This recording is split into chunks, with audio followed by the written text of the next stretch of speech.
শিক্ষক শিক্ষার্থীর মাঝে অনাকাঙ্ক্ষিত ঘটনা ঘিরে থমথমে উইলস লিটল ফ্লাওয়ার স্কুলের অ্যান্ড কলেজ।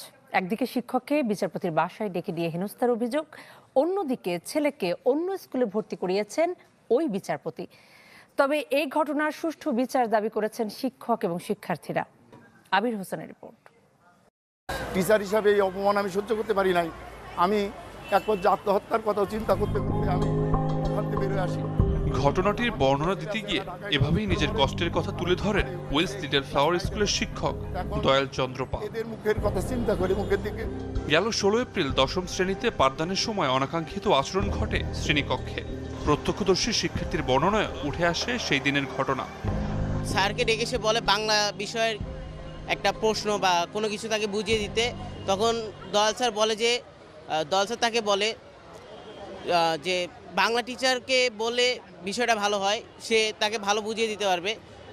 কিন্তু সেই ছেলেটা ছিল নাছোড়বান্দা, সে দয়াল স্যারকে আবার ডাকে, দয়াল স্যারের লজ্জাজনক জায়গায় হাত দেয়।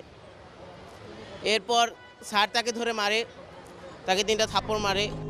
এরপরই সেই শিক্ষার্থীর বিচারপতি পিতা মোহাম্মদ আলী রেজা স্কুলটির কর্তৃপক্ষের সঙ্গে যোগাযোগ করেন।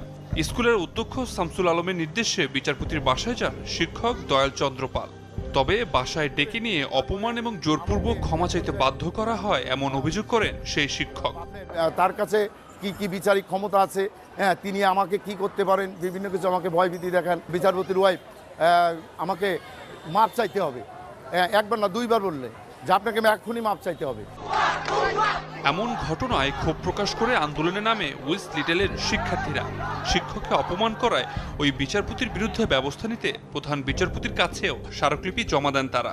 মহামান্য প্রধানমন্ত্রী জনাব তারেক রহমানের দৃষ্টি আকর্ষণ করছি, আমাদের হাত জোড় অনুরোধ যেন আমাদের দয়াল স্যারের প্রতি যে অন্যায় হয়েছে সে অন্যায়ের ন্যায্য বিচারটা আমরা পেতে পারি। এই বিষয়ে গণমাধ্যমে কথা বলতে রাজি হননি স্কুলটির অধ্যক্ষ। মোবাইল ফোনে জানান গভর্নিং বডির পক্ষ থেকে এই বিষয়ে কথা বলা নিষেধ। জি না আমাকে চেয়ারম্যান স্যারের নির্দেশনা ছাড়া আমি কথা বলতে পারবো না ভাই। এদিকে বিচারপতিকে সামাজিক মাধ্যমে হুমকির অভিযোগ এনে বিচারপতির ব্যক্তিগত কর্মকর্তা আশিকুর রহমান রমনা থানায় একটি জিডি করেন। এতে অভিযোগ করা হয়েছে কোচিংয়ে না যাওয়ার কারণে বিচারপতির ছেলেকে মারধর করেন সেই শিক্ষক। যদিও এমন অভিযোগ নাকচ করেন শিক্ষক দয়াল চন্দ্র পাল। ওই 1 মাস থাকে ছোট রুম বলে ও ওখান থেকে চলে আসলো সেই 25 জানুয়ারি মাস। তারপরে যদি এইরকম ধরনের আমার মনের আকর্ষণ বা এরকম ধরনের ঘটনা থাকতো, তার মধ্যবর্তী এই 1.5 বছর পরে তা ঘটা সম্ভব না।